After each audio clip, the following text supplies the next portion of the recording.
YouTube, welcome back to my channel. Today is a beautiful day, and today I thought it would be a really cool day to take out my new Audi S3.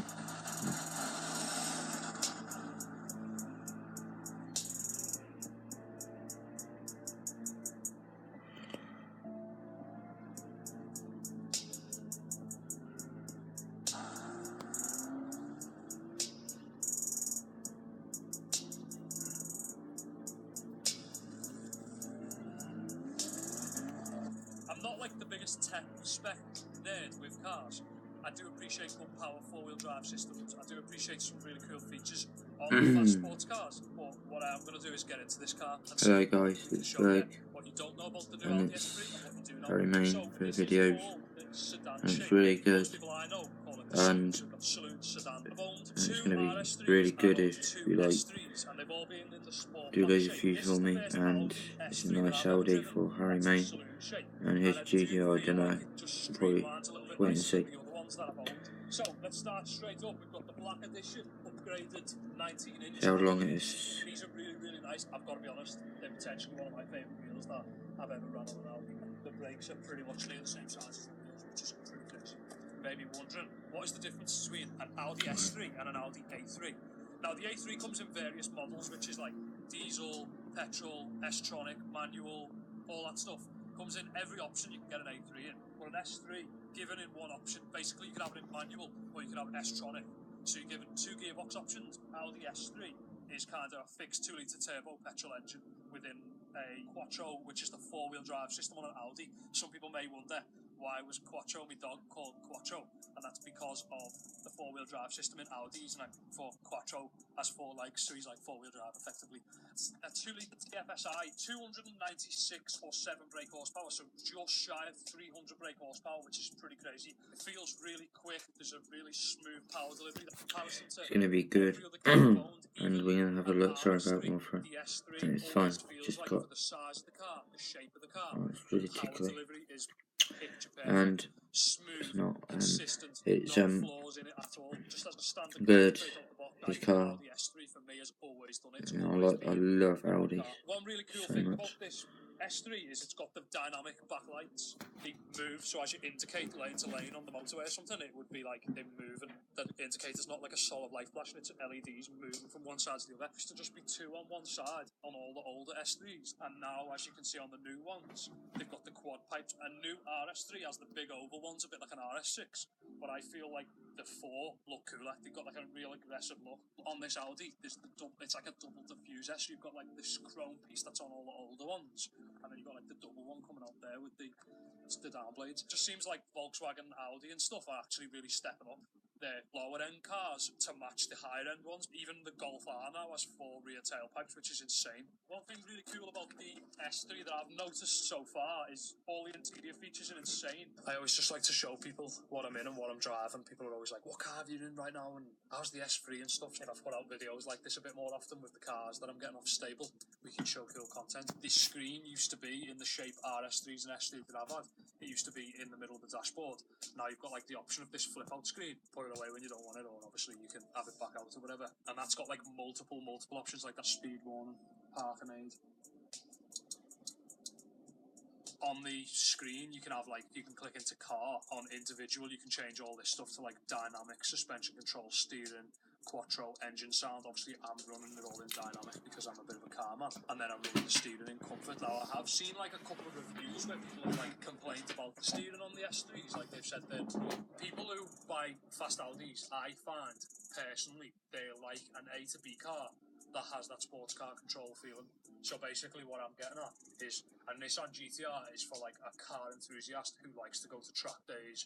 An Audi R8 is for people who like to go to track days. But I feel like the likes of an Audi S3, S5, S8, some of those other cars, you've got like the power, a sports car at the click of a button with your foot, or you can have a really nice daily driver where you're coming home from a long day and you've got numb steering. The smooth delivery of power as well, they're two standout features for me on an Audi. Is how the Quattro system just puts down the smooth delivery of the engine, and how the steering feels on an Audi. I love it. This phone does loads of videos.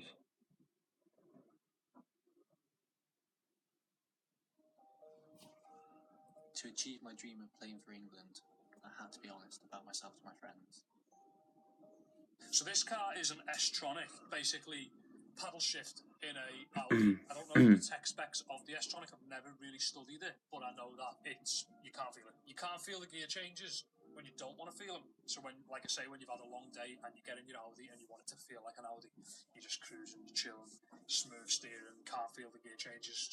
You basically cannot feel the gear changes. If you put the engine gearbox into dynamic, you'll then feel the changes.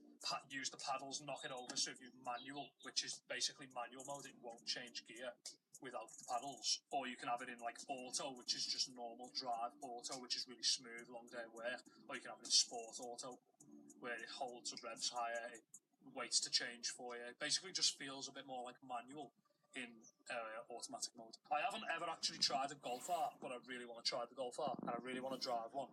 I want to try one of them out, because I've heard performance-wise they keep up with S3s, but then we all know that from a comfort point of view, I don't really ever feel like a Volkswagen could drive to the same standard as the higher model Audis. I feel like the S Audis and the RS Audis are in the league of their own. One really interesting feature, I know this is an optional extra, not every car has this. This has virtual dashboard, so basically every single setting, so top left corner we've got an Audi badge, which is basically all about the car. Basically how the virtual dashboard works is you have 3 options at the top in the top left corner, and we have an Audi grill, which is basically the whole thing of the car. We've got computer, lap time, statistics, layout. The layout's like all optionable, you can change it all, sport, classic layout, so we can have like the classic clocks. As you can see, we've got it now as classic layout, lap times, computer. So we've got computer, we've got consumption, short-term memory, long-term memory, press view, and it takes you to a whole other level where you can see boost, temperature, and then you've obviously got that normal trip computer that most cars really should come with, so you can see good information on your car. The craziest bit about this for me is obviously when I first got given the car off stable, when I got in it, the sat nav was on the left, and then all you have to do is click the view button, and it goes to a full-scale sat nav, which is insane. But you can actually view all of this stuff through the central screen as well. Basically, you can do all the same things on the central one as you can on the virtual dash, but what I like is every now and again it feels quite nice just to knock that down, and then you've got all the stuff that you need on the screen in front of you. It's got the classic Audi flat bottom steering wheel. If you've ever owned an Audi, you'd know the classic flat bottom steering wheel. We could probably like look at Harry main cars, which is really good. And they're going to be brilliant, and they'll be so sick if it's good. I like them. It's a brand new car. It's got 254 miles on the car, and to me, yeah, it just feels really, really smooth. The steering feels I like it. The gear changes feel amazing. It's in sport. Put your thumbs up if you like it, or thumbs down if you don't. Obviously, you can have the car in manual. Use the paddles, down gear, second. It's got a very nice pop sound when you're changing gear. It's actually got launch control built into it, but obviously it's not my car, so I'm not going to launch it because you can't want to do that with your own car and not somebody else's car. Just trying to think of things that I would like compare it. Like even if we compared it to my GTR, obviously it's less powerful, but it's just something about it. I don't know if it's because it's a new car, whether it's I've missed the Audi engineering of this car, but to me, a small part of this car, it is more pleasurable to drive than the GTR. The GTR feels amazing. There's just something about an Audi that's just fluent. That's the word I would use. It works every single time you change gear. It's so sharp every single time you do this. Whereas the GTR is a bit noisy. It's kind of like going into gear, out of gear. It's just a very like, it's basically like a road legal race car. Whereas this thing is a fast road car. That's what I'm going to say.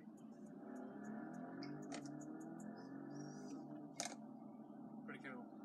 I'll give you an example of the gear changes if we can get any on sound. This is one of my favourite features about an Audi S-tronic gearbox. I mean, it's a really cool noise, mate. But you can imagine what this thing sounds like if you were to put your own aftermarket exhaust on it. Pretty crazy. I'm always using the manual or I'm in sport auto. I don't really ever use the generic auto. But honestly, it's been such a pleasure to drive this thing. I've got a bit of a guilty pleasure actually, as I've not really drove my GTR at all. Like I've had this car now for 1 week. I've not actually driven my GTR over them for about an hour. I drove it round just to keep the battery alive. Yeah, I just like how gear changes and how smooth it is. It's so smooth. The steering feels amazing to me. I've seen a lot of comments, people being asking, am I getting rid of the Nissan GTR? No, the GTR is staying, so the GTR is my weekend car, and the S3 is the daily whip, the daily steez.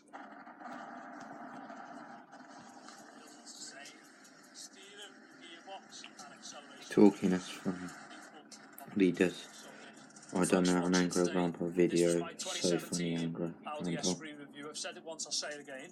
Shout out to Stable Lease for borrowing me this car for a couple of months or something, just to see what I think of it. Shout out to Audi for making an absolutely insanely engineered Audi S3. I know quite a bit about cars, enough to know more than average people about cars, but I don't know like tech specs. But for me, I'm just trying to do like a bit of a relatable review to somebody maybe who doesn't really even care about like the specifics of like the weight of the car, the power of the car, things like that. I'm just trying to give you guys I want to share the moments with you guys that I've got. My GTR is twice the power, probably got twice the traction, twice the gear changes, but it's kind of like, I don't know, there's just something about the Audi S3 that just makes me want to get in it more. I don't know whether it's because it's a brand new car with 258 miles on it, or whether it's just because it's an Audi and I miss Audis.